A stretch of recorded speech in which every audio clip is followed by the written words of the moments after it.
नमस्कार दोस्तों। आज मैं आपको सुनाने जा रही हूँ गबन कहानी का भाग 5। महाशय दयानाथ जितनी उमंगों से ब्याह करने गए थे उतना ही हतोत्साह होकर लौटे। दीनदयाल ने खूब दिया, लेकिन वहां से जो कुछ मिला वह सब नाच तमाशे नेक चार में खर्च हो गया। बार बार अपनी भूल पर पछताते, क्यों दिखावे और तमाशे में इतने रुपए खर्च किए, इसकी जरूरत ही क्या थी। ज्यादा से ज्यादा लोग यही तो कहते, महाशय बड़े कृपण हैं। उतना सुन लेने में क्या हानि थी। मैंने गांव वालों को तमाशा दिखाने का ठेका तो नहीं लिया था। यह सब रमा का दुस्साहस है। उसी ने सारे खर्च बढ़ा चढ़ाकर मेरा दिवाला निकाल दिया। और सब तकाजे तो 10-5 दिन टल भी सकते थे, पर सराफ किसी तरह न मानता था। शादी के 7वें दिन उसे 1000 रुपए देने का वादा था। 7वें दिन सराफ आया, मगर यह रुपए कहाँ थे। दयानाथ में लल्लो चप्पो की आदत न थी, मगर आज उन्होंने उसे चकमा देने की खूब कोशिश की।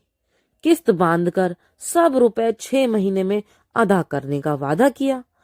फिर 3 महीने पर आए, मगर सराफ फिर भी एक घुटा हुआ आदमी था। उसी वक्त टला जब दयानाथ ने तीसरे दिन बाकी रकम की चीजें लौटा देने का वादा किया, और यह भी उसकी सज्जनता ही थी। वह तीसरा दिन भी आ गया, और अब दयानाथ को अपनी लाज रखने का कोई उपाय ना सोचता था। कोई चलता हुआ आदमी शायद इतना व्यग्र ना होता, हीले हवाले करके महाजन को महीनों टालता रहता। लेकिन दयानाथ इस मामले में अनाड़ी थे। अरे, रामेश्वरी ने आकर कहा, भोजन कब से बना ठंडा हो रहा है, खाकर तब बैठो। दयानाथ ने इस तरह गर्दन उठाई मानो सिर पर सैकड़ों मन का बोझ लदा हुआ है। बोले, तुम लोग जाकर खा लो, मुझे भूख नहीं है। रामेश्वरी बोली, भूख क्यों नहीं है? रात भी तो कुछ नहीं खाया था। इस तरह दाना पानी छोड़ देने से महाजन के रुपए थोड़े ही अदा हो जाएंगे। दयानाथ बोला, मैं सोचता हूं उसे आज क्या जवाब दूंगा। मैं तो यह विवाह करके बुरा फंस गया हूं। बहू कुछ गहने लौटा देगी तो। रामेश्वरी बोली, बहू का हाल तो सुन चुके, फिर भी उससे ऐसी आशा रखते हो? उसकी टेक है कि जब तक चंद्रहार ना बन जाएगा कोई गहना ही ना पहनूंगी। सारे गहने संदूक में बंद करके रखे हैं, बस वही एक बिल्लौरी हार गले में डाले हुए है। बहुएं बहुत देखी, पर ऐसी बहू ना देखी थी। फिर कितना बुरा मालूम होता है कि कल की आई बहू उससे गहने छीन लिए जाए। दयानाथ ने चिढ़कर कहा, तुम तो जले पर नमक छिड़कती हो। बुरा मालूम होता है तो लाओ, 1000 निकाल कर दे दो। महाजन को तो दे आऊं। देती हो? मुझे खुद मालूम होता है, लेकिन उपाय क्या है? गला कैसे छूटेगा? रामेश्वरी बोली, बेटे का ब्याह किया है कि ठट्टा है? शादी ब्याह में सभी कर्ज लेते हैं। तुमने कोई नई बात नहीं की। खाने पहनने के लिए कौन कर्ज लेता है? धर्मात्मा बनने का कुछ फल मिलना चाहिए या नहीं? तुम्हारे ही दर्जे पर सत्यदेव है, पक्का मकान खड़ा कर लिया, जमींदारी खरीद ली। बेटी के ब्याह में कुछ नहीं तो 5000 तो खर्च किए ही होंगे। दयानाथ बोला, जभी दोनों लड़के भी तो चल दिए। रामेश्वरी बोली, मरना जीना तो संसार की गति है। लेते हैं वह भी मरते हैं, नहीं लेते वह भी मरते हैं। अगर तुम चाहो तो 6 महीने में सब रुपए चुका सकते हो।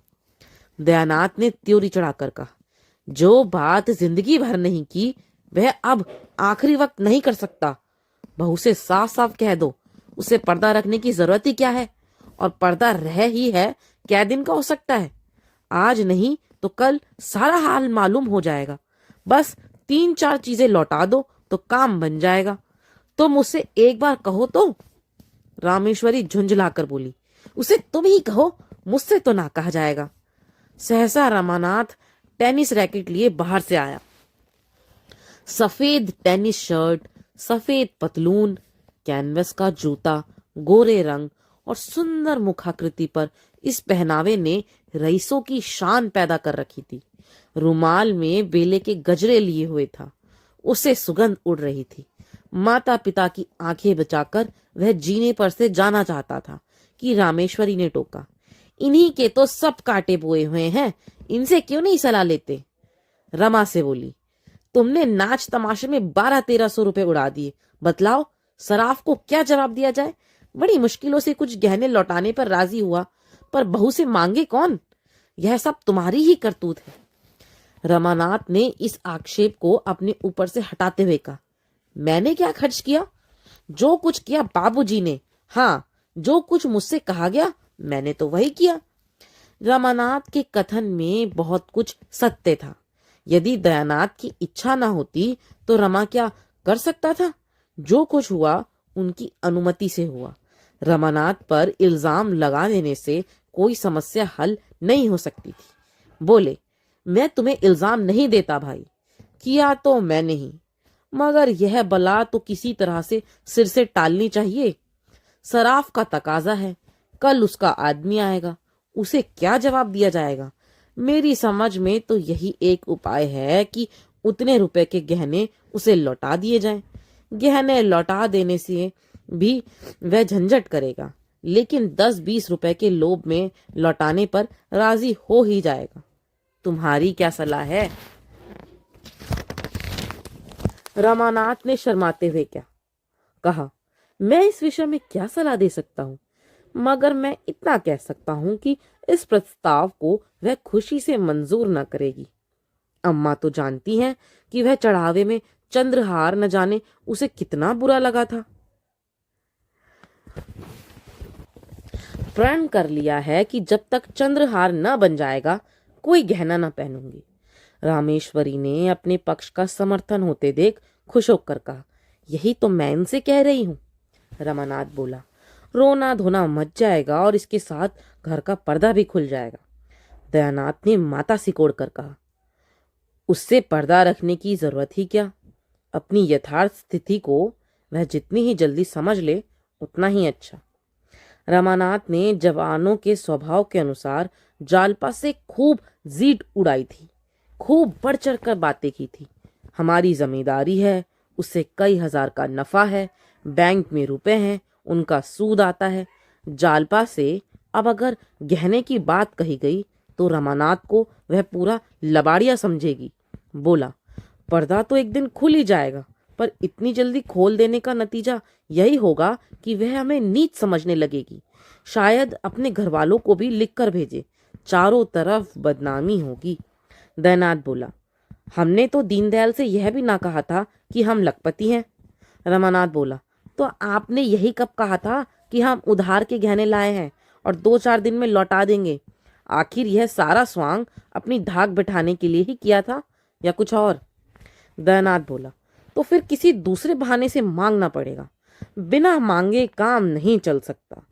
कल या तो रुपए देने पड़ेंगे या गहने लौटाने पड़ेंगे, और कोई राह नहीं। रमानाथ ने कोई जवाब ना दिया। रामेश्वरी बोली, और कौन सा बहाना किया जाएगा? अगर कहा जाए किसी को मंगनी देना है तो शायद वह देगी नहीं, देगी भी तो 2-4 दिन में लौटाएंगे कैसे? दयानाथ को एक उपाय सूझा। बोले, अगर उन गहनों के बदले मुलम्मे के गहने दे दिए जाएं, मगर तुरंत ही उन्हें ज्ञात हो जाएगा कि यह लचर बात है। खुद ही उसका विरोध करते हुए बोले, हाँ, बाद में जब मुलम्मा उड़ जाएगा तो फिर लज्जित होना पड़ेगा। अक्ल कुछ काम नहीं करती। मुझे तो यही सोचता है यह सारी स्थिति बहू को समझा दी जाए। जरा देर के लिए उसे दुख तो जरूर होगा, लेकिन आगे के वास्ते रास्ता साफ हो जाएगा। संभव था, जैसा दयानाथ का विचार था, कि जालपा रोध होकर शांत हो जाएगी, पर रमानाथ को इसमें किरकिरी होती थी। फिर वह मुंह ना दिखा सकेगा। जब वह उससे कहेगी, तुम्हारी जमींदारी क्या हुई, बैंक के रुपए क्या हुए, तो उसे क्या जवाब देगा? विरक्त भाव से बोला, इसमें बेइज्जती के सिवा और कुछ ना होगा।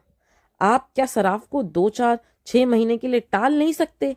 आप देना चाहें तो इतने दिनों में 1000-1200 रुपए बड़ी आसानी से दे सकते हैं।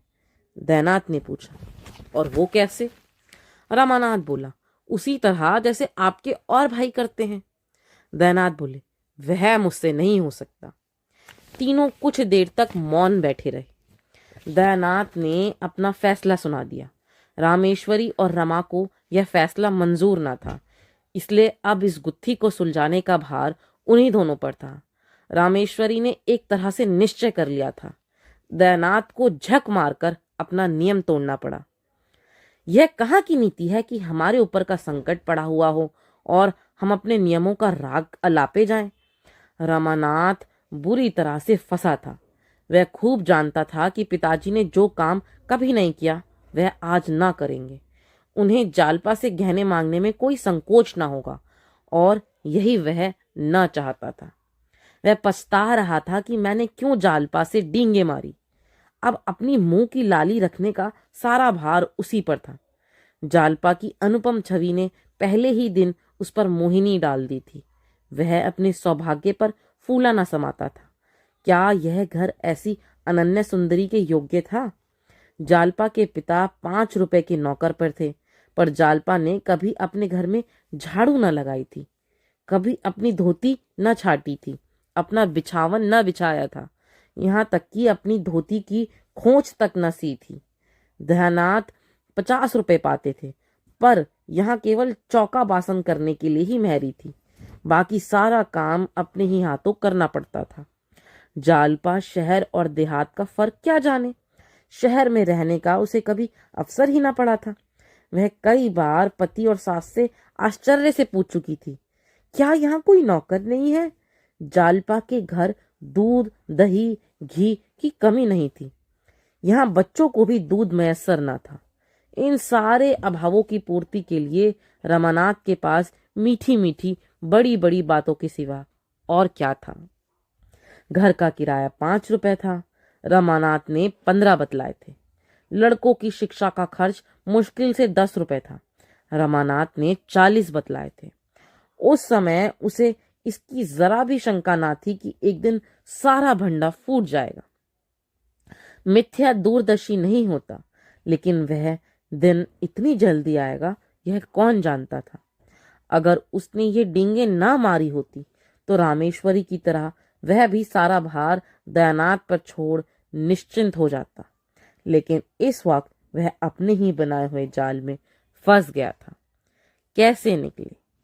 उसने कितने ही उपाय सोचे, लेकिन कोई ऐसा ना था जो आगे चलकर उसे उलझनों में न डाल देता, दलदल में न फंसा देता। एकाएक उसे एक चाल सूझी।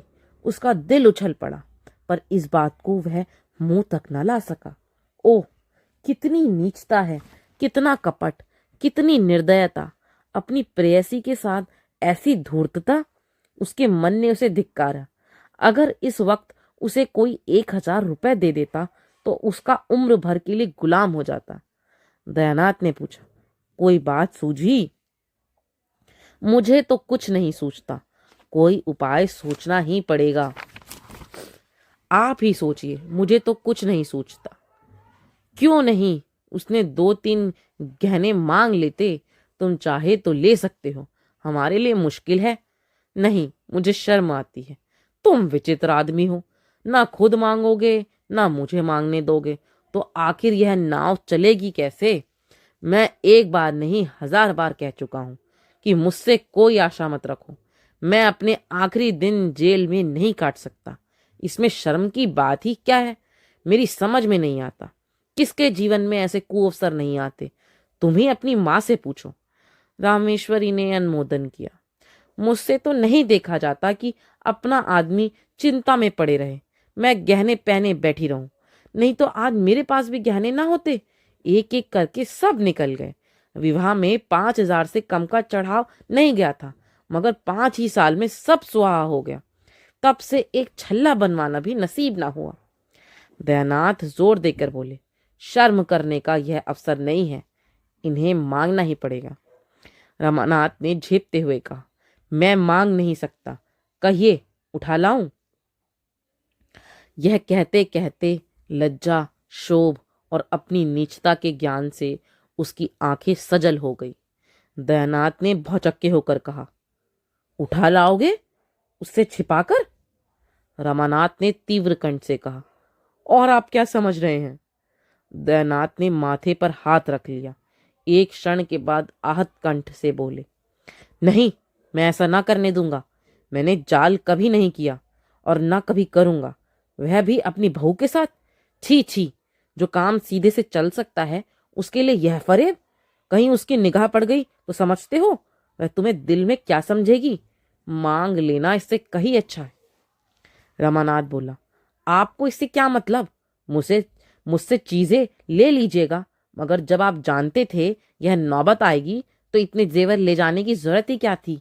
व्यर्थ की विपत्ति मोल ले ली। इसे कई लाख गुना अच्छा होता कि आसानी से जितना ले जा सकते थे उतना ही ले जाते। उस भोजन से क्या लाभ कि पेट में पीड़ा होने लगे। मैं तो समझ रहा था कि आपने कोई मार्ग निकाल लिया होगा। मुझे क्या मालूम था कि आप मेरे सर पर यह मुसीबतों की टोकरी पटक देंगे, वरना मैं उन चीजों को कभी ना ले जाने देता। दयानाथ कुछ लज्जित होकर बोले, इतने पर भी केवल चंद्रहार ना होने से वहां हाय तौबा मच गई थी। रमानाथ बोला, उस हाय तौबा से तो हमारी क्या हानि हो सकती थी? जब इतना करने पर भी हाय तौबा मच गई तो मतलब भी पूरा ना हो पाया। उधर बदनामी भी हुई, इधर यह आफत भी सिर पर आई। मैं यह नहीं दिखाना चाहता कि हम इतने फटे हाल हैं। चोरी हो जाने पर तो सब्र करना ही पड़ेगा। दयानाथ चुप हो गए। उस आवेश में रमा ने उन्हें खूब खरी खरी सुनाई और वह चुपचाप सुनते रहे। आखिर जब न सुना गया तो उठकर पुस्तकालय में चले गए। यह उनका नित्य का नियम था। जब तक 2-4 पत्र पत्रिकाएं न पढ़ ले उन्हें खाना ना हजम होता था। उसी सुरक्षित घड़ी में पहुंचकर घर की चिंताओं और बाधाओं से उनकी जान बचती थी। रमा भी वहां से उठा, पर जालपा के पास न जाकर वह अपने कमरे में गया। उसका कोई कमरा अलग तो ना था, पर एक मर्दाना कमरा था। इसी में दयानाथ अपने दोस्तों से गपशप करते थे।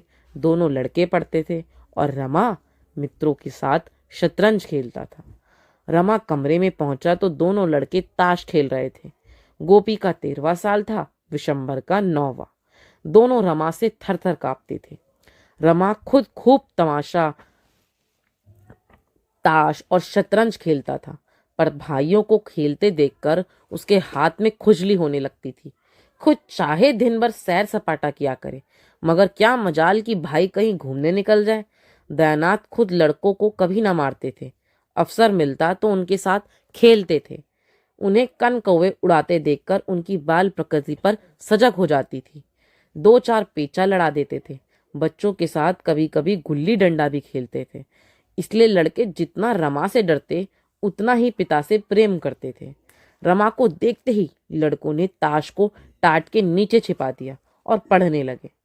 सिर झुकाए चपत की प्रतीक्षा कर रहे थे, पर रमानाथ ने चपत नहीं लगाई।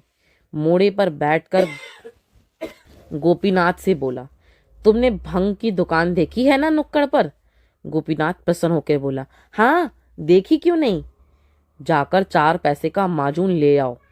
दौड़े हुए जाना। हाँ, हलवाई की दुकान से आध सेर मिठाई भी लेते आना। यह रुपया लो। कोई 15 मिनट में रमा ये दोनों चीजें लेकर जालपा के कमरे की ओर चल पड़ा।